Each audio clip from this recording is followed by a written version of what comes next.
Source point data security cloud में अगर हम अपने इस कंसोल का एक्सेस किसी को देना चाहते हैं, लाइक एडमिनिस्ट्रेटर्स वगैरह ऐड करना चाहते हों, तो उसके लिए हमें क्या प्रोसेस करना पड़ेगा और हमारे पास क्या क्या रोल्स मौजूद हैं, इस वीडियो में हम ये कवर करेंगे। इसके लिए हमें सबसे पहले अपने कंसोल पर आना है।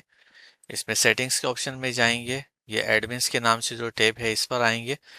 यहाँ से इसको हम अगर किसी को ऐड करना है यूज़र को, तो हम यहाँ से ऐड एडमिन के ऑप्शन में जाएंगे, यहाँ पर एडमिन का नाम देंगे, ईमेल आईडी, इस तरह से जो भी उसका यूज़र है हमारा जिसको हम एक्सेस देना चाह रहे हैं वो हम यहाँ से उसका एड्रेस पुट कर देंगे यहाँ पर। इसके बाद हमारे पास यहाँ पर 4 जो है ना रोल्स मौजूद हैं, administrator, analyst, investigator, help desk. तो अभी हमने जो भी यूज़र ऐड करना होगा, हम जो भी रोल हमने इसको देना है वो हम यहाँ से डिफाइन कर लेंगे। और MFA अगर हमने लगाना है या उसको हटाना है तो हम यहाँ से कर सकते हैं इनेबल। इसको हम यहाँ से अभी लेट सपोज मैं इस यूज़र को एनालिस्ट का रोल देना चाहता हूँ, तो एनालिस्ट पर क्लिक करके सेव कर देंगे। आपके पास क्रिएटिंग एडमिन की ये विंडो खुल रही होगी, स्टेटस बार खुलेगी और अब यहाँ पर आ रहा है admin test was created successfully. ठीक है कि ये यूज़र क्रिएट हो गया है।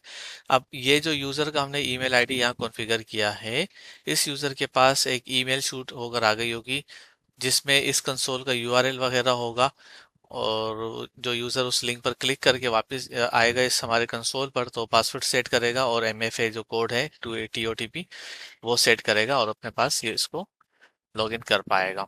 अगर हम इसके ऑडिट्स लॉग देखना चाहते हो तो वो हम यहाँ से देख सकते हैं। ठीक है, जैसे कि अभी ये यूज़र क्रिएट हुआ है तो यहाँ पर इसका ऑडिट लिखा हुआ आ रहा है। एडवांस सेटिंग में हमारे पास जो है अमेज़ोन की रेप्लिकेशन वगैरह का ऑप्शन है, और एक्सटर्नल आइडेंटिटी प्रोवाइडर्स को भी हम ऐड कर सकते हैं। ठीक है, सिंगल साइन ऑन के लिए, तो ये इसका प्रोसेस यहाँ पर मौजूद है। अभी मेरे पास सिंगल आइडेंटिटी प्रोवाइडर का कोई एक्सटर्नल ऐसा कोई सेटअप मौजूद नहीं है, तो मैं इस ऑप्शन को डिसेबल करते हुए ही कैंसिल करके बाहर आ जाता हूँ। तो ये था हमारा प्रोसेस। अगर हमें किसी को रोल एक्सेस देना होगा तो इस तरह से हम एक्सेस देते हैं हमारे कंसोल का।